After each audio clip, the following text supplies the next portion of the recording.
اللہ اکبر اللہ اکبر اللہ اکبر اللہ اکبر اللہ اکبر اللہ اکبر اللہ اکبر اللہ اکبر اللہ اکبر اس کے مخلوق کی تعداد کے برابر، اس کے نفس کی خوشنودی کے بقدر، اس کے عرش کے وزن کے برابر اور اس کے کلمات کی روشنائی کے برابر۔ اللہ اکبر جب جب وہ میقات سے احرام باندھیں، جب جب وہ پرانے گھر یعنی کعبہ کا طواف کریں اور ان مشاعر مقدسہ میں وقوف کریں۔ اللہ اکبر جب جب آنسوؤں اور اشکوں کو بہایا جائے اور جب جب رب تعالی اہل موقف کو رحمت اور نیکیوں سے نوازے۔ اللہ اکبر اللہ اکبر اللہ اکبر لا الہ الا اللہ اللہ اکبر اللہ اکبر وللہ الحمد۔ ہر طرح کی تعریف اللہ تعالیٰ کے لیے ہے جس نے بندوں کے لیے عبادت کے راستوں کو آسان و سہل بنایا، ان کے اوپر اپنی سخاوت کے ایسے خزانوں کی بارش کی جنہیں شمار نہیں کیا جا سکتا، ان کے لیے عید کا دن مقرر کیا جو ہر سال لوٹتا اور بار بار آتا ہے، اس کے ذریعے انہیں گناہوں کی گندگی سے پاک و صاف کیا۔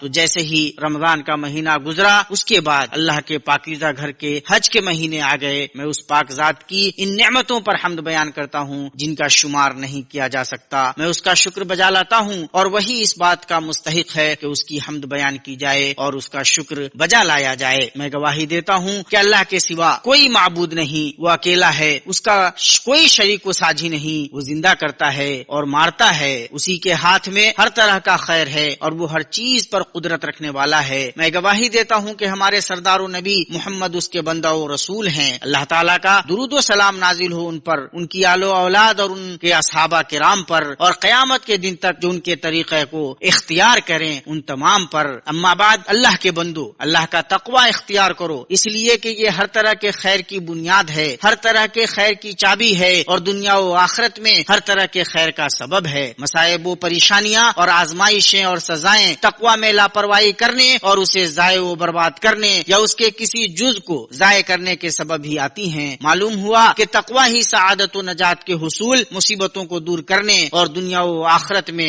غلبہ و مدد کا سبب ہے۔ ارشاد ربانی ہے، اور جو شخص اللہ سے ڈرتا ہے اللہ اس کے لیے چھٹکارے کی شکل نکال دیتا ہے اور اسے ایسی جگہ سے رزق دیتا ہے جس کا اسے گمان بھی نہ ہو۔ اللہ اکبر اللہ اکبر لا الہ الا اللہ اللہ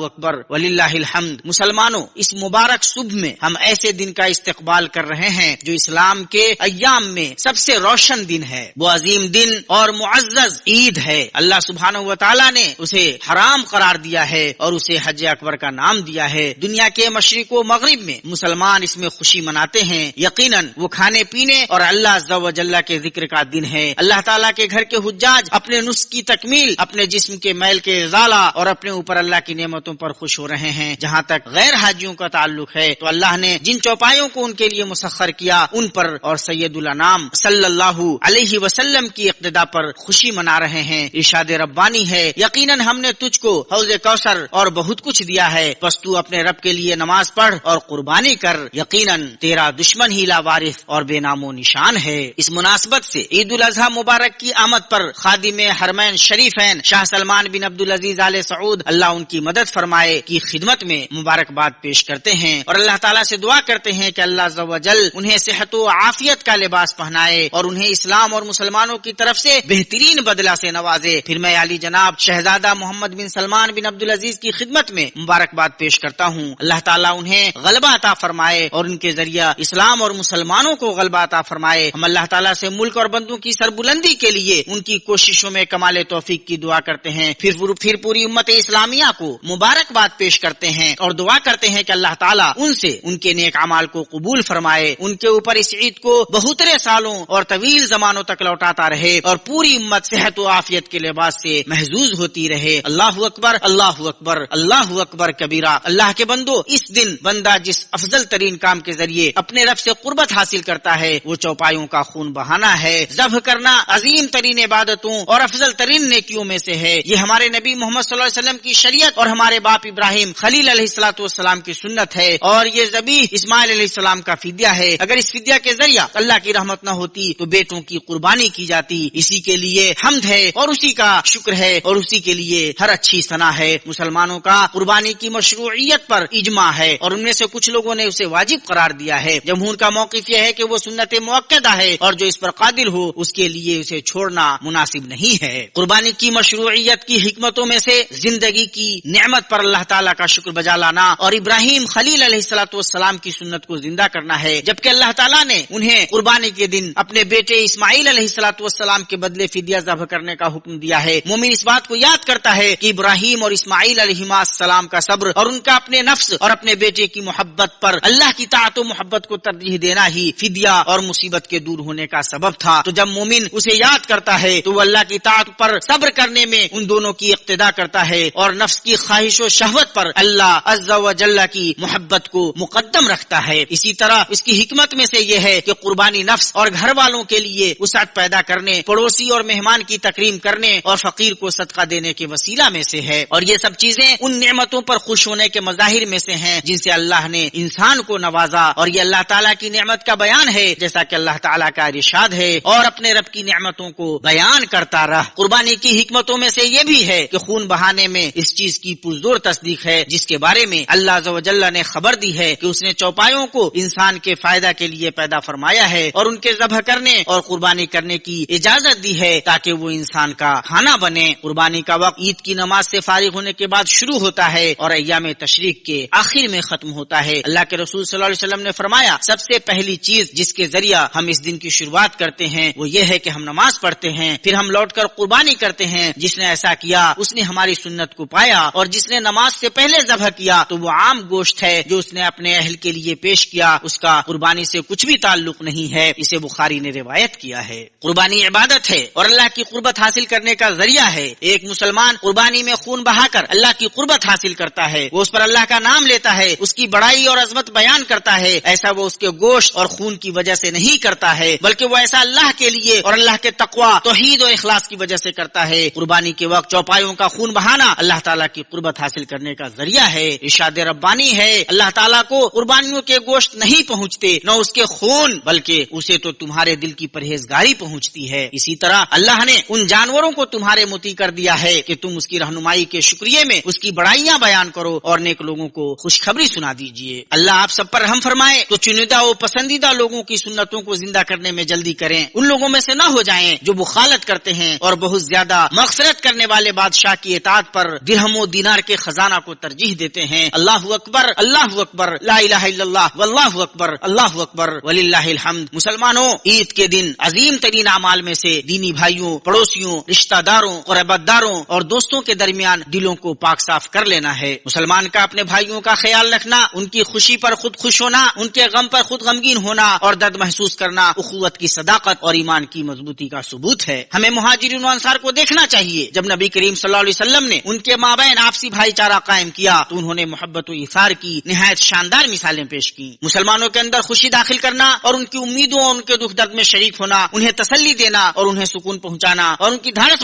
باندھنا اخوت کے تقاضوں میں سے ہے۔ چنانچہ وہ ان کی ضرورت کو پوری کرتا ہے، حسب استطاعت ان کی غمخواری کرتا ہے۔ تو جس نے کسی مسلمان کی دنیاوی مصیبتوں میں سے کسی ایک مصیبت کو دور کیا تو اللہ تعالیٰ قیامت کے دن اس کی مصیبتوں میں سے ایک مصیبت کو دور فرمائے گا۔ اللہ تعالیٰ اس وقت تک بندے کی مدد میں ہوتا ہے جب تک بندہ اپنے بھائی کی مدد میں ہوتا ہے۔ اے اللہ، تو ہمارے اس دن کو سعادت مندی کا دن بنا دے، مبارک عید بنا دے اور ایسی خوشی بنا دے جس میں تیرا ذکر و شکر شامل ہو، اور اسے اسلام اور مسلمانوں کے غلبہ اور خیر کی چابی بنا دے۔ اے اللہ، ہمیں اور تمام مسلمانوں کو معاف فرما، یقیناً تو بہت زیادہ معاف کرنے والا اور بہت زیادہ رحم کرنے والا ہے۔ اللہ اکبر، اللہ اکبر، اللہ اکبر، اللہ اکبر، اللہ اکبر، اللہ اکبر، وللہ الحمد۔ ہر طرح کی تعریف اللہ کے لیے ہے جو عیدوں اور تہواروں کا مالک ہے۔ آسمانوں کو بغیر ستون کے اٹھائے ہوا ہے، تم انہیں دیکھ رہے ہو۔ وہ زمین کو پھیلانے والا ہے اور اسے میخوں اور پہاڑوں سے مضبوط کرنے والا ہے۔ میں اس پاک ذات کی ان نعمتوں پر اس کی حمد بیان کرتا ہوں جنہیں شمار نہیں کیا جا سکتا۔ میں اس کا شکر بجا لاتا ہوں کہ شکر سے نعمتیں خوشگوار اور فزوں تر ہوتی ہیں۔ میں گواہی دیتا ہوں کہ اللہ کے علاوہ کوئی معبود نہیں، وہ اکیلا ہے، اس کا کوئی شریک نہیں۔ ایسی گواہی جسے میں قیامت دن کے لیے تیار کرتا ہوں، اور میں گواہی دیتا ہوں کہ محمد اس کے بندہ اور رسول اور سیدھے راستے کی طرف رہنمائی کرنے والے ہیں، اللہ کی طرف بصیرت کے ساتھ بلانے والے ہیں، یہاں تک کہ بندوں نے ان کی دعوت قبول کر لی۔ اللہ تعالیٰ کا درود و سلام نازل ہو محمد پر، ان کی آل و اولاد پر اور ان کے نیک و معزز صحابہ کرام پر، اور بہت زیادہ سلامتی نازل ہو۔ اما بعد، میں آپ سب کو اور اپنے نفس کو اللہ تعالیٰ کے تقوی اور عبادت میں اس ایک ذات کو ایک جاننے اور ایسے اعمال کرنے کی وصیت کرتا ہوں جنہیں وہ پسند فرماتا ہے اور جن سے وہ راضی ہوتا ہے۔ اللہ اکبر، اللہ اکبر، اللہ اکبر کبیرہ۔ اللہ کے رسول صلی اللہ علیہ وسلم نے حجۃ الوداع میں میں خطبہ دیا تو اپنے خطبہ میں کہا، اے لوگو، اپنے رب کی عبادت کرو، 5 وقت کی نماز ادا کرو، ماہ رمضان کا روزہ رکھو، اپنے حاکم کی اطاعت کرو، تم اپنے رب کی جنت میں داخل ہوگے۔ اسے احمد نے اپنی مسند میں روایت کیا ہے، اور اللہ کے رسول صلی اللہ علیہ وسلم نے فرمایا، میرے بعد پھر کافر مت بن جانا کہ ایک دوسرے کی گردن مارنے لگو۔ اسے بخاری و مسلم نے روایت کیا ہے۔ یہ ایک عظیم وصیت ہے جو جنت میں داخل ہونے کے موجبات اور اس کی نعمتوں سے سرفراز ہونے کے اسباب کو جامع ہے۔ نبی کریم صلی اللہ تعالی علیہ وسلم نے تمام لوگوں کو حکم دیا کہ وہ اپنے اس رب سے ڈریں جس نے انہیں پیدا کیا ہے، انہیں اپنی نعمتیں عطا کی ہیں اور انہیں اس کے پیغامات کو قبول کرنے کے لیے تیار کیا ہے۔ اس لیے انہیں اس بات کا حکم دیا ہے کہ وہ اللہ کا تقوی اختیار کریں، 5 نمازوں کو قائم کریں جنہیں اللہ تعالیٰ نے اپنے رسول صلی اللہ علیہ وسلم پر فرض کیا ہے، اور رمضان کے مہینہ کا روزہ رکھیں اور مستحقین کو زکات دیں اور اس میں بخالت نہ کریں، اور اللہ کی معصیت کے علاوہ چیزوں میں مسلمانوں کے حاکموں کی سمع و طاعت بجا لائیں، ان کے لیے خیرخواہی کریں اور ان کے خلاف خروج نہ کریں اور ان کی اطاعت سے ہاتھ نہ کھینچیں۔ اللہ تبارک و تعالیٰ کا ارشاد ہے، اے ایمان والو، فرما برداری کرو اللہ تعالیٰ کی اور فرما برداری کرو رسول اللہ صلی اللہ علیہ وسلم کی اور تم میں سے اختیار والوں کی۔ اور نبی کریم صلی اللہ علیہ وسلم نے اس بات کی حجۃ الوداع میں تاکید کی، جیسا کہ صحیح مسلم میں یحییٰ بن حسین سے روایت ہے، وہ کہتے ہیں کہ میں نے اپنی دادی کو بیان کرتے ہوئے سنا کہ انہوں نے نبی کریم صلی اللہ علیہ وسلم کو حج میں خطبہ دیتے ہوئے سنا، اور وہ یہ کہہ رہے تھے، اگر تمہارے اوپر ایسے غلام کو امیر بنایا جائے جو کتاب اللہ سے تمہارے اوپر حکومت کرے تو اس کی باتوں کو سنو اور اس کی اطاعت کرو۔ تو واجب ہے کہ سمع و طاعت کو دین سمجھا جائے اور ایسی قربت کا کام جس کے ذریعے اللہ تعالیٰ کی قربت حاصل کی جائے، اس لیے کہ جس نے سربراہان مملکت کی اطاعت کا حکم دیا ہے اسی نے نماز، روزہ اور زکات کا حکم دیا ہے، اور یہ ساری چیزیں جنت میں داخلہ اور اللہ تعالیٰ کی خوشنودی کو واجب کرنے والی ہیں۔ تم زنا، لواطت کے قریب نہ ہو، نہ شراب اور جوا کے قریب جاؤ، غیبت و چغل خوری سے بچو، اپنے مسلمان بھائیوں کی ستر پوشی کرو جنہیں شیطان دھوکے سے اپنی گرفت میں لے لیتا ہے، اس لیے کہ جس نے اپنے مسلمان بھائی کی ستر پوشی کی تو اللہ تعالیٰ دنیا و آخرت میں اس کی ستر پوشی کرے گا۔ اور جان لو کہ تمہارے بچے اور تمہاری بیویاں تمہارے پاس امانت ہیں، اور تم سے قیامت کے دن تمہاری امانت کے سلسلے میں پوچھا جائے گا، تو ان کی اچھی طرح تربیت کرو، انہیں دین کے اصول سکھاؤ، ان کے حالات کا جائزہ لیتے رہو، ان کے سلوک اور روش پر نگاہ رکھو، ان کی غلطیوں کی اصلاح کرو، اس لیے کہ چرواہا جب اپنے ماتحت جانوروں سے غافل ہو جائے گا تو وہ بھٹک جائیں گے اور انہیں درندے کھا جائیں گے۔ خواتین کے ساتھ حسن سلوک کرو اور انہیں سکھاؤ کہ حجاب اللہ کے دین میں فرض ہے، انہیں ان کے حقوق دو، ان کے ساتھ بھلائی کا برتاؤ کرو۔ اے مسلمانوں، اللہ کا تقوی اختیار کرو اور جان لو کہ تمہاری عید کی خوشی اس عبادت کو پورا کرنے کی خوشی ہے جسے اللہ نے تمہارے اوپر واجب کیا ہے، اور تم اپنی عید کی خوشی کو بادشاہوں کے بادشاہ اور سرداروں کے سردار سے انعام لینے کی خوشی بناؤ۔ اپنی خوشی کو اللہ کے خوف سے ملا دو جو تمہیں دیکھ رہا ہے اور عید میں تمہاری خوشی کو دیکھ رہا ہے۔ نیک اعمال کے توشے لو اس لیے کہ موت قریب ہے اور عمر محدود ہے۔ توشہ حاصل کرنے کے گھر سے مستقل قیام کے گھر کے لیے توشہ لے لو، اور یاد کرو کہ اس جیسے دن پچھلے سالوں میں تمہارے ساتھ کون لوگ تھے، تم جن چیزوں سے خوش ہوتے ہو وہ بھی خوش ہوتے تھے، وہ آج کہاں ہے؟ جو کچھ آگے انہوں نے پیش کیا وہیں وہ چلے گئے اور اپنے اعمال سے بندھ گئے۔ اب یا تو نیک منیس ہم نشی ہے یا وحشت ناک بے رحم ہم نشی، اور تم بھی وہیں جانے والے ہو جہاں وہ گئے اور انہی کے راستے پہ چلنے والے ہو۔ اللہ اکبر، اللہ اکبر، اللہ اکبر، لا الہ الا اللہ، اللہ اکبر، اللہ اکبر، وللہ الحمد۔ مسلمانوں، جو لوگ حرمین شریفین کی تاریخ سے واقف ہیں ان پر یہ بات مخفی نہیں کہ اس بابرکت ملک سے پہلے یہاں کی حالت کیا تھی۔ حاجی اپنے اہل و عیال کے پاس سے کوچ کرنے سے قبل انہیں وصیت کرتے تھے اور الوداع کہہ کر آتے تھے، اس لیے کہ ان کا غالب گمان یہ رہتا تھا کہ وہ لوٹ نہیں سکیں گے، کیونکہ انہیں بہت سی اذیتوں اور رکاوٹوں کا سامنا ہوتا تھا اور بسا اوقات انہیں زندگی سے بھی ہاتھ دھونا پڑتا تھا۔ پھر جب اللہ نے ملک حرمین اور حج زیارت عمرہ کرنے کی خاطر یہاں آنے والوں کے لیے امن و استحکام اور خوشحالی و ترقی کا ارادہ کیا تو اس نے اپنے دین، اپنے محترم گھر مسجد نبوی اور بقیہ مشاعر مقدسہ کی خدمت کے لیے بہترین لوگوں کو منتخب کیا جو توحید کا علم بلند کرتے ہیں، اللہ کے نازل کردہ احکام کے مطابق فیصلے صادر کرتے ہیں اور ملک اور لوگوں سے شر کو روکتے ہیں۔ ان بہترین لوگوں میں شاہ عبدالعزیز بن عبد الرحمن الفیصل رحمہ اللہ اور آپ کے بعد آپ کے نیک بیٹے ہیں۔ ہم ان میں سے گزر جانے والوں کے لیے اللہ سے مغفرت و رحمت کی دعا کرتے ہیں اور جو زندہ ہیں ان کے لیے توفیق، اعانت اور درستگی کی دعا کرتے ہیں۔ انہوں نے حرمین شریفین اور مشاعر مقدسہ پر مکمل توجہ دی ہے اور تمام تر بدنی، نفسیاتی اور مالی طاقتیں فراہم کی ہیں۔ حاجیوں کو جن عوامی سہولیات، راستوں، صحت، مشاعر کی تنظیم اور اللہ کے مہمانوں کی خدمت کے لیے مخصوص اداروں کی ضرورت ہے وہ سب الحمدللہ پوری طرح بغیر کسی تکان اور مشقت کے مہیا ہیں، اور خادم حرمین شریفین اور آپ کے امانتدار ولی عہد کی حکومت کی کوششیں حاجیوں کے معاملات کو آسان کرنے کے لیے لگاتار جاری ہیں۔ اللہ انہیں اسلام اور مسلمانوں کی جانب سے بہتر بدلہ عنایت کرے اور اس ملک سے دشمنی رکھنے والوں، حسد کرنے والوں اور کینہ رکھنے والوں نے ان عظیم کوششوں کو دیکھا، وہ وافر نعمتیں دیکھیں اور دیکھا کہ حج کے مناسک آسان کر دیے گئے ہیں تو وہ دل ہی دل میں ان دیکھی اور سنو ہی چیزوں سے کڑھنے لگے۔ انہوں نے اپنا ہوش کھو دیا اور ایسی باتیں بکنے لگے جنہیں وہ نہیں جانتے اور ظلم و تکبر کی بنا پر ان کوششوں کا انکار کرنے لگے، حالانکہ ان کے دل یقین کر چکے ہیں یہ باتیں رہیں۔ اور درود و سلام بھیجو اپنے نبی جناب محمد ابن عبداللہ صلی اللہ علیہ وسلم پر۔